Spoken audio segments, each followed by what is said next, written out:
就目前的俄乌战场态势看呢，这种大反攻呢，目前还很难组织起来。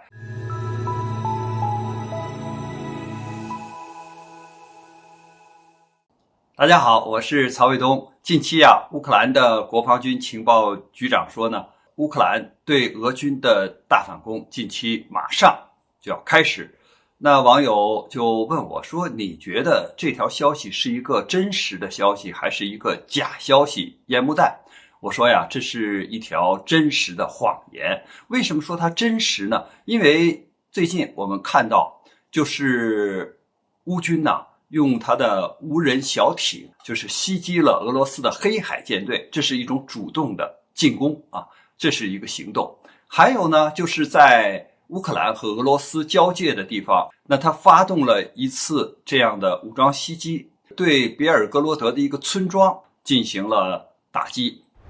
那这是进入了俄罗斯的境内的一次军事行动，而且他这次军事行动的兵力呢，有近100人，或者是超过100人，使用了比如说坦克、装甲车，还有就是防雷的这种运人的突击车而且武器装备呢都是制式的武器装备，军人呢好像也是成建制的。那把这个乌克兰的武装力量进入到俄罗斯的境内进行打击，那这过去也是没有的呀，所以也可以看成是一种进攻性的行动。尽管乌克兰说这个行动跟我没有关系，它完全是俄罗斯的志愿军，是俄罗斯的这个反叛的力量，或者叫俄罗斯的武装军团那我们说，尽管这个名称上可能带着俄罗斯这样的字样，但是它的装备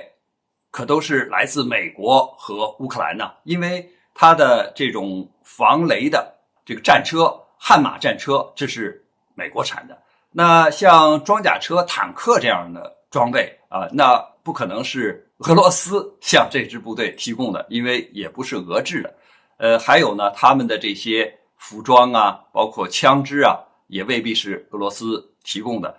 这支部队呢，也是从乌克兰的境内进入到俄罗斯的，而不是说反叛武装从俄罗斯的这个地方移动到和俄乌交界的这个别尔哥罗德的这个村庄里边。所以这都是一些新的情况。那这也可以看成是一种进攻性的行动吧，所以它都是真实的。那为什么说它是谎言呢？因为现在乌克兰情报局长讲的是乌克兰要对俄军发动的反攻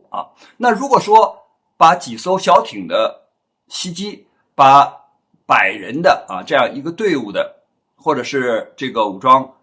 集团的这个袭击一个村庄，就看成是反攻的话，那它起的作用太小了它不足以改变俄乌战场的这个态势。也对这个整个的战局没有太大的影响，因为据俄方的消息说，这个入侵的或者是说这个进入俄罗斯境内的这支武装大约100人被他们消灭了70多个打死打伤70多个，那还有一些跑了。那这个规模不是很大，而且就是说你这个进攻的话，那70%的人都被消灭了，那能算成功的反攻吗？所以不能算。这都是真实的。但是为什么说它是谎言呢？之所以讲谎言，就是说乌克兰本来对这个俄军的反攻呢应该是春季的，但是由于兵力还有这个武器装备准备不足，那就可以说拖到了夏季改为夏季吧。那现在已经到了夏季，那还迟迟不能进行反攻。你如果说进行反攻的话呢，那你必须要准备充足的兵力，